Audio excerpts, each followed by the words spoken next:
And welcome to YouTube channel exam Manthan. आज हम यहाँ पर जीके के ऑनलाइन लेक्चर्स आपको प्रोवाइड कराने वाले हैं।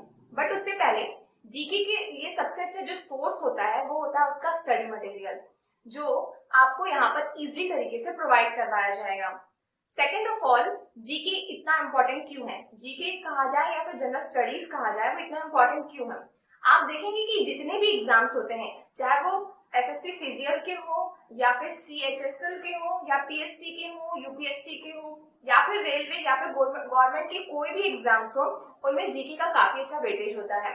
अगर आप देख पाएंगे तो मैंने यहाँ पर जनरल स्टडीज का एक फ्लो चार्ट बनाया है, जिसके बाद मैंने यहाँ पर लिख दिया कौन कौन से एग्जाम्स होते हैं जिनमें जीके के पोर्शंस आते हैं।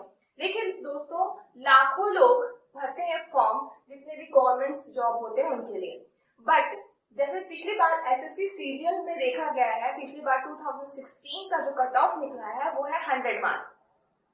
वो बंदा भी टायर 2 के लिए एलिजिबल है जो कि 110 मार्क्स लाया है, और वो बंदा भी टायर 2 के लिए एलिजिबल है जो कि 190 मार्क्स लेके आया है। बट अगर आप देखेंगे तो दोनों बंदे टायर 2 के लिए एलिजिबल है, लेकिन एंड लास्ट जो रिजल्ट बनता है वो मेरिट लिस्ट के ऊपर बनता है। तो ज्यादा चांसेस किसके रहेंगे, जिस बंदे ने 190 लाया है, यानी जो हमेशा स्टार्टिंग से रेस में क्या है सबसे आगे है, तो उसके चांसेस ज्यादा होंगे। अब कंपेयर किया जाए कि जो बंदा 190 लाया है तो जाहिर सी बात है उसने हर एक सेक्शन में काफी अच्छा वेटेज बनाया होगा। अलग अलग जो टर्म्स है मैंने इसलिए लिया है कि जैसे मान लो first of all GK, second अपना एप्टी का होता है, थर्ड अपना क्या होता है रीजनिंग का होता है, फोर्थ अपना इंग्लिश का होता है। तो हर एक पार्ट में आपको अच्छा वेटेज निकालना पड़ता है। दूसरा अगर बात की जाए तो मैंने यहाँ पर एक 3 क्वेश्चंस लिए हैं, ठीक है। फर्स्ट ऑफ ऑल मैंने जीके का क्वेश्चन लिया है, फिर सेकंड एप्टी का क्वेश्चन लिया है और थर्ड रीजनिंग का क्वेश्चन लिया है। अगर मैं आपसे कहूँ कि इस वीडियो को पॉज करके आप इन क्वेश्चन को सॉल्व करें, तो आप सबसे पहले क्या करेंगे, सबसे पहले वो क्वेश्चंस करेंगे जो आपको इजी लग रहा होगा, ठीक है। भारत के राष्ट्रपति कौन है, इसका आंसर देने के लिए आपको कितना टाइम लगा होगा, ज्यादा से ज्यादा 1 सेकेंड का, 1 या फिर 2 सेकेंड का। हमारा जो ह्यूमन माइंड है वो ये करता है कि जो सबसे सरल होता है उस पर ज्यादा फोकस करता है। उसके बाद अगर मैं इन दोनों पर कंपेयर करूं तो आप जो भी होंगे सबसे पहले उसके बाद थर्ड नंबर क्वेश्चन अटेम्प्ट किए होंगे, ठीक है, जो कि रीजनिंग का पार्ट है। इसको सॉल्व करने में अगर मिनिमम देखा जाए तो 30 से 40 सेकेंड लगे होंगे। और लास्ट वाला क्वेश्चन है एप्टी का, उसके बाद आप सॉल्व किए होंगे एप्टी का। इसको मिनिमम अगर मैं मान लूं तो 30 सेकेंड या फिर 1 मिनट का टाइम लगेगा, ठीक है। अब आप सोच रहे होंगे कि मैं जीके के क्वेश्चन में रीजनिंग और एप्टी कहां से लेके आ गए हूँ। दोस्तों आपको देख के मैं ये बताना चाहती हूँ कि एप्टी और रीजनिंग जो भी टर्म्स है इस पे आपको काफी ज्यादा टाइम देने की जरूरत है, 30 सेकेंड या फिर 1 मिनट, यहाँ पर 30 to 40 सेकेंड का टाइम। बट जीके की बात देखी जाए तो 1 से 2 सेकेंड तक। कॉम्पिटिटिव एग्जाम्स में देखिए कम टाइम में अगर आप ज्यादा से ज्यादा स्कोर करना चाहते हैं तो अपना जीके का क्वेश्चन काफी अच्छा स्ट्रॉन्ग रखिए। इससे ये होगा कि आप कम टाइम में ज्यादा से ज्यादा मार्क्स गेन कर पाएंगे, ठीक है दोस्तों। इसके बाद हम देखते हैं कि जनरल स्टडीज में कितने टाइप्स होते हैं। मैंने यहाँ पर ले लिया हिस्ट्री, ठीक है, इतिहास, पॉलिटी, सोशल साइंस, इकोनॉमिक्स और जनरल स्टडीज की बात। अगर हिस्ट्री की बात देखी जाए तो हिस्ट्री मेनली 3 पार्ट्स में डिवाइडेड है। फर्स्ट ऑफ ऑल होता है प्राचीन इतिहास और मध्यकालीन इतिहास, तीसरा है आधुनिक भारत या फिर मॉडर्न हिस्ट्री जिसे कहा जाता है। प्राचीन इतिहास के बारे में, अगर प्राचीन इतिहास के बारे में देखा जाए तो मैं एक ओवरऑल व्यू डिस्क्रिप्शन आपको देना चाहूंगी। सबसे पहले देखिए जो आदि मानव थे, ठीक है, उनके रहने के ढंग में थोड़ा परिवर्तन हुआ। उसके बाद वो क्या हुए, ग्रुप्स में रहने लगे। ग्रुप में रहने के बाद उन्हें समाज बना, उसके बाद उनका कोई एक लीडर बना। ऐसे करते करते वो लीडर राज करने लगा। फिर राजवंश आए, राजवंश भी राज किए। उससे रिलेटेड जितने भी चीजें हैं वो अपना कहाँ पर आता है, प्राचीन इतिहास के अंदर आता है। यहाँ पर मैंने कुछ टॉपिक्स के नीचे क्या कर दिया है, अंडरलाइन कर दिया है। वो इसलिए क्योंकि प्राचीन इतिहास से जो टॉपिक्स है, जो मैक्सिमम टॉपिक्स जो आते हैं उनके नीचे मैंने यहाँ पर अंडरलाइन कर दिया है। सबसे पहले देखते हैं धर्मों का उदय। मैंने अभी बताया था जब वो ग्रुप्स में रहने लगे, ठीक है, आदि मानव जब ग्रुप्स में रहने लगे तो उन्होंने क्या किया, अपना धर्म बनाना फिर बाद में स्टार्ट किया। तो धर्मों का उदय कब हुआ, ठीक है, कौन कौन से धर्म का उदय हुआ। फिर मौर्य गुप्त जो राजाएं थे एवं अन्य राजवंशी, इस टाइम जो जो राजवंशी आए थे उनके बारे में जानकारी। भारत में जो वेद हैं और जो शास्त्र हैं, ये बहुत इंपॉर्टेंट है, भारत के वेद और शास्त्र, ठीक है, इसमें बहुत सारे क्वेश्चंस आते हैं। उसके बाद है विदेशी लेखक एवं रचनाएं। तो इस समय कौन कौन से विदेशी लेखक आए, उनकी क्या क्या रचनाएं थी, उनकी क्या क्या कवि थी, इससे रिलेटेड क्वेश्चंस आते हैं।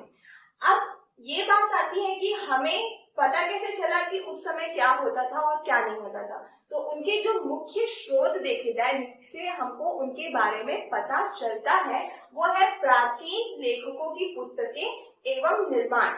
जो उस समय के लेखक रहा करते थे उन्होंने जो पुस्तक लिखी, ठीक है, उनसे पता चलता है उस समय की जो राजा रहते थे उन्होंने क्या क्या निर्माण करवाया था। कुछ राजाओं ने स्मारकों का निर्माण कराया, कुछ राजा कलाकृति के क्षेत्र में उन्होंने निर्माण करवाया और शिलालेखों से भी पता चलता है। सेकंड हम आते हैं, हिस्ट्री का जो सेकंड पार्ट है वो है मध्यकालीन इतिहास। मध्यकालीन की अगर बात की जाए तो ये भारत पर विदेशी आक्रमण, ठीक है, मुगल साम्राज्य, मराठा साम्राज्य और प्रमुख युद्ध घटनाएं हैं। इस समय बहुत से विदेशी आक्रमण हुए थे, बहुत से अलग अलग, जैसे मुगल साम्राज्य हो गया, मराठा साम्राज्य हो गया, वो आए थे। इनके बीच बहुत सारे जो युद्ध हुए थे, इनसे रिलेटेड ज्यादातर क्वेश्चन आता है कि कौन से युद्ध कब हुए थे, ठीक है। उसके बाद इनके जो मुख्य स्रोत हमें पता चलते हैं वो कहाँ से पता चलते हैं। देखिए, राजाओं की सभा में एक राजकवि भी होता था। हर एक राजकवि क्या होता था, पर्टिकुलर राजा के बारे में जो भी है सारी जानकारी लिखता था, या कभी कभी राजाओं के बारे में बायोग्राफी भी लिखी जाती थी, उनसे पता चलता है। और जो उस समय के जो राजा रहते थे उन्होंने क्या क्या निर्माण करवाए अपने टाइम में अपने प्रशासन को बढ़ाने के लिए, तो जितने भी निर्माण करवाए उनसे पता चलता है, ठीक है। अब थर्ड देखते हैं मॉडर्न हिस्ट्री। मॉडर्न हिस्ट्री या फिर आधुनिक भारत, ये बहुत इंपॉर्टेंट है पेपर के पॉइंट ऑफ व्यू से, चाहे आप पीएससी का ले लीजिए या फिर एसएससी सीजीएल का ले लीजिए। देखिए, मुगलों का अंत, मुगल के अंत के बाद जो भी, देखिए यहाँ पर देखिए मुगल साम्राज्य मैंने यहाँ पर लिखा है, ये आते हैं मध्यकालीन में। जैसे ही मुगल साम्राज्य का अंत हुआ उसके बाद स्टार्ट हुआ आधुनिक भारत। तो मुगल काल का जब अंत हुआ तो उस समय के बाद का जो पीरियड होता है वो कहलाता है मॉडर्न हिस्ट्री। मुगल काल के अंत, ये इसका एक अच्छा टॉपिक है। उसके बाद देखिए मुगल काल का जैसे ही अंत हुआ तो क्या हुआ, अंग्रेज आ गए, तो अंग्रेजों का आगमन। उसके बाद क्या हुआ, कुछ सालों तक वो शासन करते रहे, अपने अलग अलग नियम बनाते रहे, कुछ कुछ एक्ट बनाते रहे। तो एक्ट भी बहुत इंपॉर्टेंट है, कौन सा गवर्नर कौन सा एक्ट लागू किया, इससे रिलेटेड जितने भी है। 1857 के बाद का जितना भी क्रांति था वो बहुत इंपॉर्टेंट है, ठीक है। प्रमुख युद्ध कौन कौन से हुए हैं और आजादी के लिए किए गए कौन कौन से आंदोलन थे। भारत के मध्य जो महान शहीद कहा जाए, कौन कौन से महान शहीद थे और उनके जितने भी प्रमुख लेख हैं, ये काफी इंपॉर्टेंट है। अब हम देखते हैं दोस्तों कि प्राचीन इतिहास, मध्यकालीन इतिहास और आधुनिक इतिहास, इन तीनों में जो कॉमन पार्ट है, ठीक है, जिससे मैक्सिमम क्वेश्चंस बनते हैं, वो कौन कौन से हैं। तो मैंने जो तीनों में कॉमन है वो यहाँ पर लिख दिया है। मेनली 4 पार्ट्स आते हैं। पहले है प्रमुख राजवंश के प्रथम व अंतिम राजा। हर एक में पूछ देता है कि मौर्य का प्रथम राजा कौन था, मौर्य काल का अंतिम राजा कौन था, या फिर पूछ लेगा कि मुगल साम्राज्य का प्रथम कौन था, अंतिम कौन था। तो जितने भी प्रमुख राजवंश के प्रथम और अंतिम राजाओं के बारे में बनता है। दूसरा होता है प्रथम युद्ध एवं युद्ध स्थल, कौन से युद्ध कब हुए, जैसे पानीपत का युद्ध हो गया, कब हुआ, कौन से स्थान पे हुआ, इन सब चीजों के बारे में। तीसरा है प्रमुख पुस्तकें एवं रचनाएं, मतलब देखिए जितने भी पुस्तकें हैं उनसे ही हमको पता चलता है कि कौन से काल में कौन सा राजा था या कौन से विदेशी यात्री यहाँ पर आए थे। तो आपसे अगर पूछ लेगा कि ये वाला विदेशी यात्री कौन से काल में आया था या कौन से सन में आया था, या फिर उन कौन सी पुस्तक से पता चलता है कि ये वाला कौन से पुस्तक से पता चलता है कि कौन सा यात्री कब आया था। प्रमुख निर्माण एवं निर्माण स्थल, कौन सा निर्माण कब कराया गया और कौन कौन से स्थल हैं। जैसे कि पूछ दिया आपसे कि ताजमहल का निर्माण किसने करवाया था, वो कहाँ पर स्थित है। इन सबसे रिलेटेड जो तीनों को मिसमैच करने के बाद बनता है, जिनसे ज्यादातर क्वेश्चंस आते हैं, वो ये 4 टॉपिक्स हैं। दोस्तों अब हम देखते हैं वर्ल्ड हिस्ट्री। वर्ल्ड हिस्ट्री वैसे देखा जाए तो वास्ट है, बहुत ज्यादा वास्ट है, उसमें बहुत सारी चीजें पढ़नी है। बट कॉम्पिटिटिव एग्जाम्स, कोई भी अगर सिविल सर्विस एग्जाम्स दे लीजिए या फिर कोई भी गवर्नमेंट के एग्जाम दे लीजिए, वो आपसे ये नहीं कहता कि सारी चीजें आपको पता होनी चाहिए। जो इम्पोर्टेंस है, यानी जो आसपास के एरिया है, जो आप अगर इतने अच्छे पोस्ट में जाएंगे तो आपको हर छोटी छोटी चीजों की थोड़ी थोड़ी सी नॉलेज होनी जरूरी है। तो वर्ल्ड हिस्ट्री में भी पूरी चीज हमको नहीं पढ़नी है, कुछ ही टॉपिक्स हैं जिनको अपन को कवर करना है। तो ध्यान दीजिए कि वर्ल्ड हिस्ट्री में अगर क्वेश्चंस आते हैं तो 3 से 4 क्वेश्चंस बनते हैं।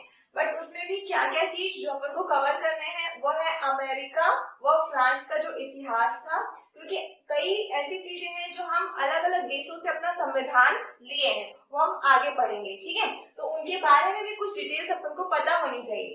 तो अमेरिका व फ्रांस का इतिहास कैसे था, इटली जर्मनी का कैसा इतिहास था, प्रथम 3 युद्ध, यानी इसे प्रथम युद्ध, द्वितीय विश्व युद्ध और ये कहा जाता है, तो प्रथम विश्व के जो 3 युद्ध है उनके बारे में पता होना चाहिए।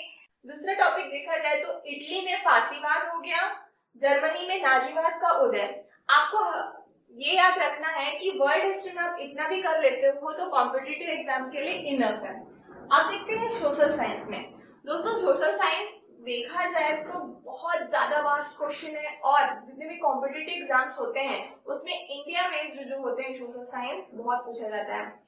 आप जितने भी सोशल साइंस के अच्छे बुक्स देखे जाए तो वो ज्यादातर इंग्लिश में है, बट बेटर अपॉर्चुनिटीज मैं आपको कहूंगी तो एनसीईआरटी के 6 से 7th तक और 7 to 10th के एनसीईआरटी बुक्स आप प्रेफर कीजिए, और जो सोशल साइंस के 11 to 12 है वो काफी अच्छे रहेंगे आपके लिए। और भी अगर आपको चीज जानना है तो लूसेंट हो गया और दूसरा किरण की पुस्तक हो गई, वो काफी अच्छा आपको उसमें डिटेल बताएंगे। बट अगर देखा जाए तो सोशल साइंस के जो सबसे मेजर पार्ट है जो हर कॉम्पिटिटिव एग्जाम्स में आते हैं, वो हो गया अपना ब्रह्मांड और सौरमंडल। इसमें हमेशा एक क्वेश्चन तो बनता है। सौरमंडल में आपसे पूछ लिया जाएगा कि कौन से परत है, उसमें क्या होता है, ओजोन लेयर किसमें है, और अरुणा कहाँ बनते हैं, कौन से अरुणा का क्या नाम है, या कौन सी परत कितने ऊपर है स्थल से। दूसरा है प्रमुख नदियां और बांध। इंडिया में कितनी नदी है जो कि है मतलब मेनली है, पूछने का गंगा नदी का कितना लंबाई है, या गंगा नदी में कौन सा बांध बना है, ठीक है। ये सारी चीजें इंपॉर्टेंट है, नदी से रिलेटेड हर बार क्वेश्चन आता है, या फिर उसमें कौन सी बांध बनी है, या फिर नदी के किनारे कौन कौन से शहर है, इन सब से रिलेट आता है। दूसरा हो गया राजमार्ग या जलमार्ग। इन दोनों में से कोई एक क्वेश्चन हर बार आता है, या तो आपसे पूछेगा कि कौन कौन से राजमार्ग कहाँ है, या फिर जलमार्ग से रिलेटेड पूछेगा कि कौन से नदी पे कौन सा जलमार्ग बना है, अभी करंट में कौन सा जलमार्ग का निकला है, और भारत की सबसे लंबे और सबसे छोटे रिलेट कर देगा, या पूछेगा भारत की सबसे लंबी नदी कौन सी है, या भारत की सबसे छोटी नदी कौन सी है, या भारत का सबसे बड़ा बांध कौन सा है, भारत का सबसे छोटा बांध कौन सा है। तो ये आपको पता होना चाहिए, ठीक है, सबसे बड़ा कौन सा और सबसे छोटा कौन सा है। उसके बाद आते हैं प्रमुख राष्ट्रीय उद्यान, ठीक है। राष्ट्रीय उद्यान हो गया या अभ्यारण्य हो गया, बाघों के लिए जो अभ्यारण्य बनाया गया है वो उन सबसे रिलेटेड, इससे भी हर बार एक क्वेश्चन आता ही आता है, ठीक है। अगर आप देखेंगे तो जीके से मैक्सिमम क्वेश्चन फंसता है, अप टू 7 to 8 क्वेश्चन आते ही है मिनिमम। प्रमुख ज्वालामुखी कौन से हो गए हैं, पर्वत और पठार। पर्वत और पठार बहुत इंपॉर्टेंट है, आपसे पूछ देगा कि इस श्रृंखला में या फिर इस पर्वत श्रृंखला में कौन सी पर्वत आती है, ठीक है, या ये पठार कहाँ पर स्थित है, इससे रिलेटेड क्वेश्चन। और अयस्क, या फिर कौन से राज्य में कौन सा अयस्क सबसे ज्यादा पाया जाता है, ठीक है। और इसके साथ पूछ लेगा कि कौन सी राज्य में कौन सी फैक्ट्री है, ठीक है। उसके बाद है झील, समुद्र और विश्व के प्रमुख देश कौन कौन से हैं, और हर राज्य की राजधानी आपको पता होनी चाहिए, कौन से राज्य की कौन सी राजधानी है। उनमें कौन कौन सी पहले मुद्राएं चला करती थी, ठीक है, और विश्व में अगर देखा जाए तो कौन कौन सी मुद्राएं चलती थी, डॉलर हो गया, रुपीज हो गया, इन सबसे रिलेटेड, ठीक है। और प्रमुख जल प्रपात जितने भी हैं इंडिया में, जितने भी जल प्रपात है एटलीस्ट वो तो पता होने चाहिए। और ये सारे जो टॉपिक्स है काफी इंपॉर्टेंट है, मैंने जो लिखे हैं, जो पेपर के पॉइंट ऑफ व्यू से मैक्सिमम इसमें से पूछा जाता है दोस्तों। बट अगर देखा जाए तो सोशल साइंस से रिलेटेड क्यों इंपॉर्टेंट है, अगर आप देखते होंगे, आप अगर गूगल मैप यूज करते होंगे तो आपको पता होगा कि आप कहीं भी टाइप करते हो तो आपको हर चीज डिटेल पता हो जाती है कि कौन सा पठार कहाँ पर है, आसपास कौन सी नदी बनेगी या कौन सा शहर कहाँ पर है। तो ये सारी चीजों का डिटेल कहाँ से पता चला, उन्होंने क्या किया, डाटा इकट्ठा किया, और जब तक उनको नहीं पता होगा कि कौन सी चीज कहाँ है कहाँ नहीं है तो गूगल मैप का पर्टिकुलर यूज नहीं हो सकता, ठीक है। इसलिए अगर कहा जाए तो सोशल साइंस बहुत ज्यादा इंपॉर्टेंट है, आपको अवेयर होना चाहिए कि आपके आसपास जो चीजें हैं, कौन सी चीजें कहाँ पर है, क्या हो रही है क्या नहीं हो रही है, तो मैक्सिमम जो कवर करता है वो होता है सोशल साइंस। दोस्तों उसके बाद हम देखते हैं पॉलिटी। पॉलिटी से रिलेटेड एक सबसे जो मेनली टॉपिक है वो भारतीय संविधान है। अगर पीएससी की बात की जाए तो पीएससी में कॉन्स्टिट्यूशंस के अंदर से मैक्सिमम क्वेश्चंस फंसते हैं, अप टू 7 to 8 क्वेश्चन करते हैं, ठीक है।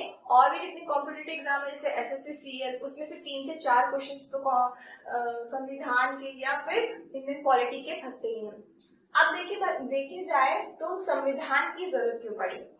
सबसे पहले 1947 से पहले जब अंग्रेज आए थे और उनसे पहले मुगल आए थे और उनसे भी पहले राजवंश थे, ठीक है, वो राज करते थे, राज प्रजा पे राज करते थे और उनके कई कानून अच्छे भी थे कई बुरे भी थे, लोग वहां की जनता को कुछ कुछ सहन भी करना पड़ता था और कुछ अच्छे भी टर्म्स थे, ठीक है।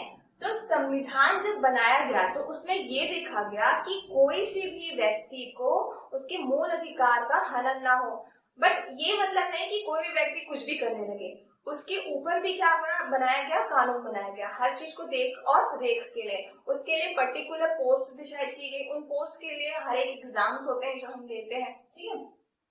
बट अब देखिए जाए तो संविधान के अंदर क्या क्या चीजें हैं।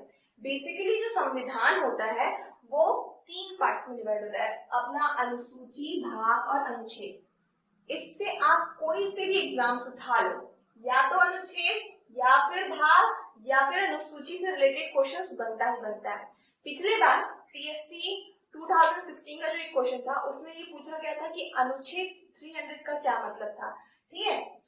एसएससी के भी क्वेश्चन उठा लीजिए, उसमें से भी अनुच्छेद का एक पार्ट पूछा ही जाता है। दूसरा, इसके बाद सब ये याद रखिएगा कि ये भारत की सबसे लंबी संविधान और लिखित संविधान में से आता है। भारत की जितने भी संविधान, भारतीय संविधान की जितनी भी रचनाएं हुई है उनके लिए जितने प्रमुख बैठकें हुई, संविधान को बनाने के लिए प्रमुख जितनी भी बैठकें हुई है उनके प्रमुख अध्यक्ष कौन कौन थे, ठीक है। उनमें संसद, देखो हर एक पोस्ट होता है, ठीक है, जो अपना संसद है, ठीक है। उसके बाद राष्ट्रपति का क्या काम होता है, राज्यपाल का क्या काम होता है, न्यायपालिका, देखिए न्यायपालिका से रिलेटेड और न्यायपालिका हो गई, पंचायत हो गई, इससे रिलेटेड भी बहुत सारे क्वेश्चंस आते ही हैं, ठीक है। फिर कार्यपालिका हो गई, फिर प्रमुख संविधान संशोधन इत्यादि, तो इससे रिलेटेड काफी क्वेश्चंस बनते हैं। तो ओवरऑल देखा जाए तो एक तो अनुच्छेद से रिलेटेड क्वेश्चन बनते हैं आपके न्यायपालिका, नगरपालिका, और राष्ट्रपति के कौन कौन से कार्य हैं, राष्ट्रपति किन किन का निर्वाचन कर सकता है, राज्यपाल के क्या काम है, ठीक है। तो और मेनली जो आता है कि संविधान में कौन सा संशोधन कब हुआ, पूछेगा तो 44 संशोधन कब हुआ, 89 संशोधन कब हुआ, उसका क्या मतलब है, या फिर अनुच्छेद उठा लेगा, उसको पूछेगा कि जैसे मान लीजिए 300 अनुच्छेद वो किसके ऊपर रिलेटेड है। ये सारी जो चीजें हैं संविधान के अंदर आती हैं। संविधान हमें क्या करता है, हमारे मौलिक अधिकार भी देता है, दूसरा चीज हम अपने राज्य के जो नेता होते हैं उनको भी चुनने का अधिकार देता है। इसके बाद अपन आते हैं इकोनॉमिक्स में रिलेटेड, ठीक है। इकोनॉमिक्स की बात की जाए तो एक तरीके से ये पूरे राज्य को या पूरे देश को चलाने के लिए जो इनकम की जरूरत होती है वो जो सारी चीजें हम पढ़ते हैं वो आती है इकोनॉमिक्स के अंदर। जस्ट एक एग्जांपल लेते हैं कि आपका एक छोटा सा परिवार है, हर मंथ में एक इनकम आती है, उस इनकम को आप क्या करते हैं, जो आपके डेली रूटीन्स के काम होते हैं उस पे लगाते हैं, कुछ आप क्या करते हैं सेविंग करके रखते हैं, हो सकता है कि कुछ पास में आपने इन्वेस्ट किया हो उस पे वो पैसा लगा हो। तो ये हर चीज को देख के चलना पड़ता है, या कुछ बहुत ज्यादा इंपॉर्टेंट काम पड़ गया हो तो उसमें देना हुआ हो। तो अपने राज्य या अपने देश को कहाँ कहाँ से इनकम मिल सकती है, उनको कहाँ कहाँ पर खर्च करना है, इन सारी चीज का जो डिटेल है वो हम इकोनॉमिक्स के अंदर पढ़ते हैं। ठीक है, तो इसमें जो मेजरली टॉपिक्स है देखा जाए तो अभी जो बजट आया है फरवरी 1 फरवरी को जो बजट आया है उससे मैक्सिमम क्वेश्चंस फंस सकते हैं आपके। ठीक है, दूसरा हो गया ये जो मैंने टॉपिक्स लिखे हैं उससे रिलेटेड देख लेते हैं कि इकोनॉमिक्स में क्या है जो बहुत ज्यादा इंपॉर्टेंट है। एक तो हो गया नेशनल इनकम, कि अपने देश को कहाँ कहाँ से इनकम कैसे कैसे मिल सकती, नई आर्थिक नीति। उसके बाद तीसरा है इंडियन फाइनेंस सिस्टम। फिर उसके बाद कृषि क्या क्या उद्योग है, क्योंकि अपना जो भारत है वो कृषि प्रधान है, तो उसके लिए क्या क्या तरीके आजमाए गए हैं या उनसे कितना टैक्स लेना है। ठीक है, व्यापार हो गया, अर्थशास्त्र एवं रिपोर्ट। मैक्सिमम अभी जो रिपोर्ट आई है वो टैक्स के ऊपर ज्यादा फोकस करेगा, क्योंकि यहाँ पर टैक्स काफी कम किया गया है, किसी पर टैक्स ज्यादा बढ़ाया गया है, तो इससे ज्यादातर क्वेश्चंस आ सकते हैं। दोस्तों आप यहाँ देख रहे होंगे मैंने यहाँ पर जो फ्लो चार्ट बनाया है वो है जनरल स्टडीज। जनरल स्टडीज में देखा जाए तो 3 पार्ट्स होते हैं, एक तो फिजिक्स, केमिस्ट्री और दूसरा बायो हो गया। ये जो सारे सब्जेक्ट्स हैं फिजिक्स केमिस्ट्री बायो, सारे जितने भी एग्जाम्स आते हैं उसमें से ज्यादा से ज्यादा कितने होते हैं, 7th क्लास से लेके 10th क्लास तक के जो भी होते हैं सिलेबस सिर्फ उतने ही कवर होते हैं, आपको उतना ही कवर करना है। इसके लिए सबसे बेस्ट होता है आप एनसीईआरटी की या तो कोई भी साइंस की बुक्स उठा लीजिए, या फिर लुसेंट इनफ है इस चीज के लिए।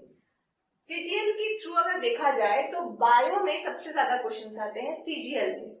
ठीक है, अप टू मोर 30% जो क्वेश्चंस होते हैं वो सीजीएल में आते हैं। मैंने अब यहाँ पर एक पाई चार्ट बनाया है ताकि आपको अच्छे से समझा सकूं कि कौन से, ठीक है, कौन से पार्ट से कितना क्वेश्चंस आता है। फर्स्ट ऑफ ऑल मैं ले लेती हूँ पॉलिटिक्स प्लस कॉन्स्टिट्यूशन। मैंने बताया था पॉलिटी और कॉन्स्टिट्यूशन से रिलेटेड काफी अच्छा वेटेज होता है एसएससी सीजीएल में। ठीक है, एसएससी सीजीएल की बात की जाए तो 5 से 6 क्वेश्चंस पॉलिटी और कॉन्स्टिट्यूशन से रिलेटेड आते हैं। ठीक है, हर बार उनका वेटेज इतना ही रहता है। ठीक है, हो सकता है 7 to 8 भी क्वेश्चंस आ जाए।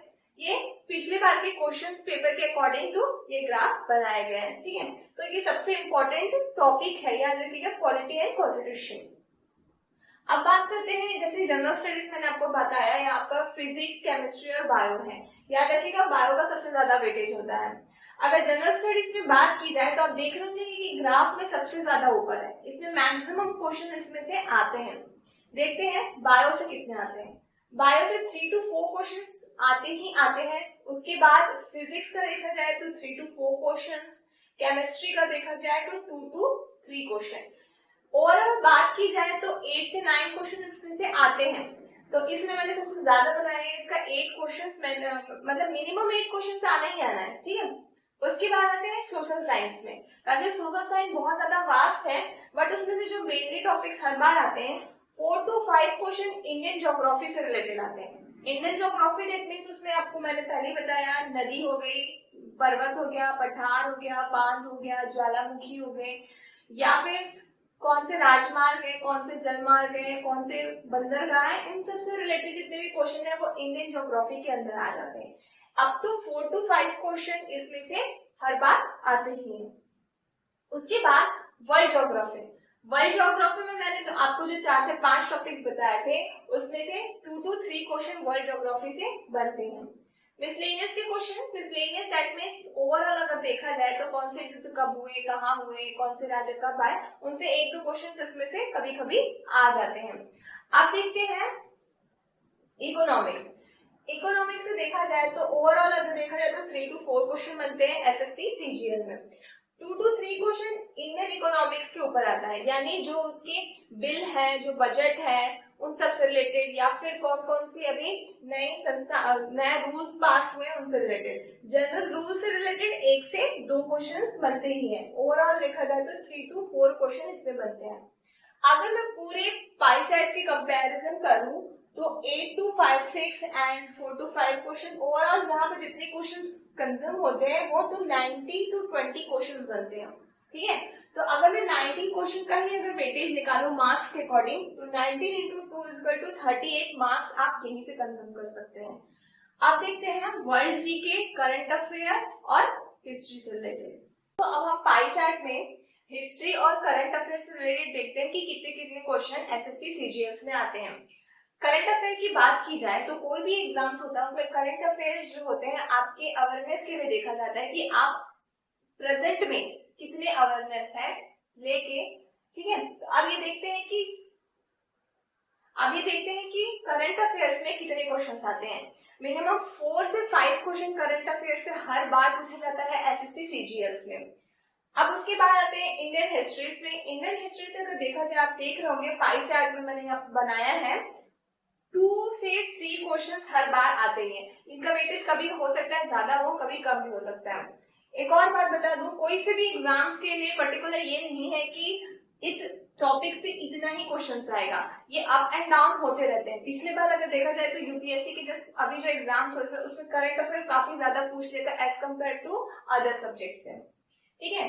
तो ये पिछले बार के पेपर्स के पॉइंट ऑफ व्यू से हम सिर्फ बता रहे हैं। इंडियन हिस्ट्री की अगर बात की जाए तो 2 to 3 जो क्वेश्चंस है वो बनता है इंडियन हिस्ट्री से। अब उसके बाद वर्ल्ड हिस्ट्री से 1 से 2 क्वेश्चंस वर्ल्ड हिस्ट्री से बनता है। तो अगर ओवरऑल बात की जाए, अगर मैं पूरी हिस्ट्री यानी total of history, Indian history और वर्ल्ड हिस्ट्री को ऐड करके और करंट अफेयर को भी ऐड कर दूं तो मेरे पास जो ओवरऑल बनते हैं 5 से 6 क्वेश्चंस बनते हैं। इनके मार्क्स देख लेते हैं। अगर 5 to 6 क्वेश्चंस बनते हैं तो मैक्सिमम मार्क्स अगर जाता है 6 क्वेश्चंस में लेती हूँ मैक्सिमम क्वेश्चन में, तो मेरे पास जो मैक्सिमम मार्क्स जाता है वो 12 मार्क्स का हो जाता है। और अगर मैं मिनिमम लेती हूँ तो मेरे पास 10 मार्क्स का बनता है। अब बात की जाए दोस्तों एसएससी सीजीएल्स में तो जो 25 क्वेश्चंस होते हैं वो जीके के होते हैं। तो आपको ये प्रैक्टिस करनी है कि आप ज्यादा से ज्यादा स्कोर कर पाए। बट होता ये है कि करंट अफेयर से रिलेटेड कभी कभी डाटाबेस क्वेश्चंस दे देते हैं, तो बेटर है अगर आपको उसके पॉइंट टू पॉइंट याद हो उसकी डाटा तभी आप उसको टिक मार्क कीजिए, नहीं तो उसमें गलत होने के चांसेस ज्यादा होते हैं। कोई भी एग्जाम होता है वो यही कोशिश करता है कि पूरे के पूरे क्वेश्चंस ना बने, क्योंकि वो ऐसे क्वेश्चन जरूर देता है कि जिसको आपको छोड़ना पड़े। इसके बाद आप कोई सा भी एग्जाम की तैयारी करें, चाहे यूपीएससी की तैयारी करें, चाहे पीएससी की तैयारी करें, या चाहे मेनली आप एसएससी सीजीएल्स की तैयारी करें जो पेपर सभी आने वाला है। तो इसके लिए आपको क्या चाहिए, एक स्टडी मटेरियल्स चाहिए, दूसरा एक स्ट्रेटेजी चाहिए कि आप सही तरीके से पढ़ सके, और तीसरा कॉन्फिडेंट होना चाहिए कि आप क्वेश्चंस को कोरिलेट कर सकें। कोई सा भी आप एग्जाम्स देते हैं, ठीक है, तो आप ये बस सोचिए कि इसे प्रीलिम्स देना है, आप ये सोचिए कि इसके मेंस और प्रीलिम्स को मिला के पढ़ना है, तब आप क्या कर पाएंगे कि दोनों को कोरिलेट कर पाएंगे। प्रीलिम्स के बाद अगर मेंस देखा जाए तो भी ज्यादा टाइम नहीं मिलता। बेसिकली लोग यही सोचते हैं कि प्रीलिम्स के एग्जाम्स दे लेते हैं, उसके बाद अपन अगर निकलता है तो मेंस के एग्जाम पे जाएंगे। बट दोस्तों लास्ट में क्या होता है कि टाइम कम होता है और आपको यहाँ पर कट ऑफ नहीं निकल पाता। तो आप कोई सा भी एग्जाम्स पढ़ें तो मेंस और प्रीलिम्स दोनों का एक साथ मिला के पढ़ें। ओके दोस्तों, अगर आपको मेरे वीडियोस कंटिन्यू में चाहिए तो आप इसे चैनल्स को लाइक करिए, सब्सक्राइब करिए। Thank you.